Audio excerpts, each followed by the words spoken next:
친구들 안녕하세요. 몽양 여운형 기념관입니다. 오늘은 드디어 일본으로부터 벗어난 광복과 이후의 일들에 대해 이야기해 보려고 해요. 잘 들어보세요. 태평양 전쟁에서 계속되는 패배에도 불구하고 끝까지 버티던 일본은 1945년 8월 미국에 의해 2개의 원자폭탄을 맞고 무조건 항복을 선언하기로 결정했어요.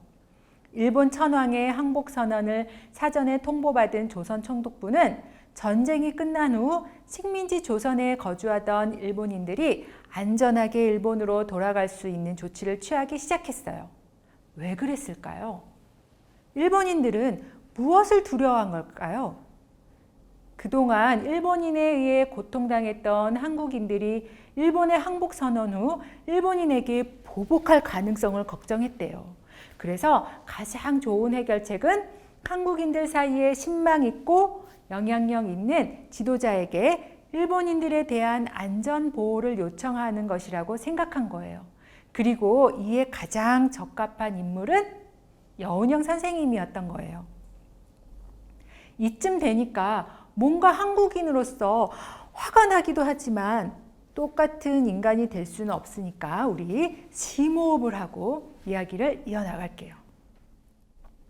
조선 총독 아베의 지시에 따라 정무총감 엔도는 일본의 항복선언 직전인 1945년 8월 15일 아침에 여운형 선생님을 만났다고 해요. 그리고 선생님에게 치안 유지권을 넘길 테니 일본인들이 일본으로 돌아갈 때까지 안정을 보장해 달라고 요청했어요.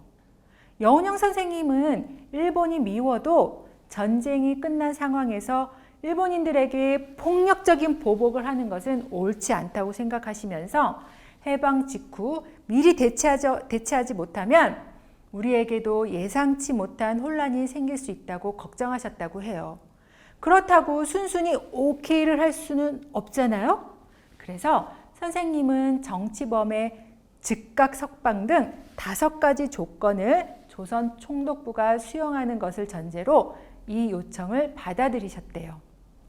1945년 8월 15일 정오, 마침내 일본의 항복선언이 나오자 여운형 선생님은 학자이자 언론인으로 존경을 받던 안재홍 선생님과 손을 잡고 조선 건국준비위원회를 결성하셨어요. 건국준비위원회는 8월 31일까지 전국적으로 145개의 지방 조직을 설치하여 치안 유지, 식량 관리는 물론 새로운 국가 건설을 위한 여러 가지 활동을 활발하게 벌였어요.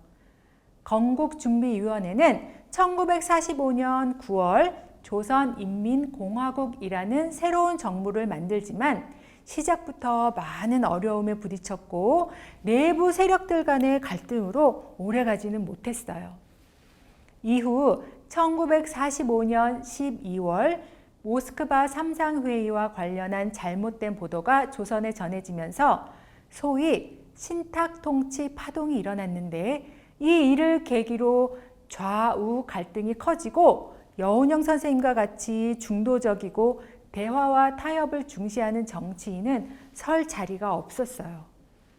그리고 이를 해결하기 위한 한반도에 새로운 임시정부를 구성하자는 취지의 제1차 미소공동위원회가 1946년 3월에 열렸는데 이 미소공동위원회는 해방은 되었으나 38선을 사이에 두고 미국과 소련에 의해 남과 북으로 나뉜 조선이 통일된 국가로 빠르게 독립할 수 있는 아주 중요한 기회였어요. 그러나 신탁통치 파동 이후 심화된 좌우 대립의 여파로 미국과 소련의 대화는 생각만큼 쉽지는 않았어요. 그렇게 해결이 되지 않자 1946년 7월 정식으로 좌우합작위원회가 생겨났어요. 좌우합작은 쉽게 말해서 하나의 정부로 통합하자는 좋은 취지의 운동으로 활기를 띠기 시작했지만 이 또한 쉽지 않았어요. 그러다 다시 1947년 제2차 미소공동위원회가 열렸고 여기에 마지막 희망을 걸었지만 이 또한 실패로 끝났고 38도선을 경계로 우리나라는 둘로 나뉜 채로 1948년 남한만 총선거를 한 결과 이승만 대통령이 선출되었어요. 그럼 여운형 선생님은 어떻게 되셨을까요? 여운형 선생님은 좌우 합작과 미소공동위원회의 성공에 온 힘을 기울이던 중 1947년 7월 19일 해화동 로타리에서 파란만장했던 62년의 생애를 마감하셨어요. 여운형 선생님의 서거 소식에 많은 사람들이 슬퍼했고 우리나라 최초로 국민장이 치러졌어요. 그리고 훗날 우리가 통일되면 통일된 정부에서 다시 한번 장례를 치르겠다고 했지만 우리는 여전히 통일되지 못한 채 살아가고 있어요.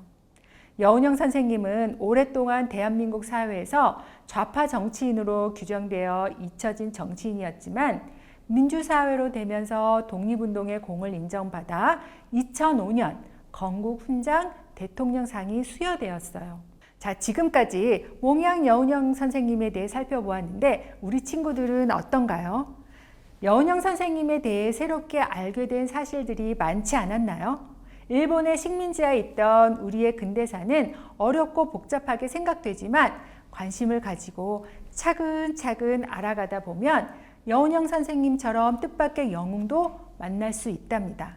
무엇보다 우리 친구들이 올바른 역사관을 가지며 자라나길 바라요. 자, 그럼 우리 친구들의 느낌과 생각을 좋아요와 함께 댓글로 꼭 달아주세요. 자, 그럼 우리 친구들 안녕!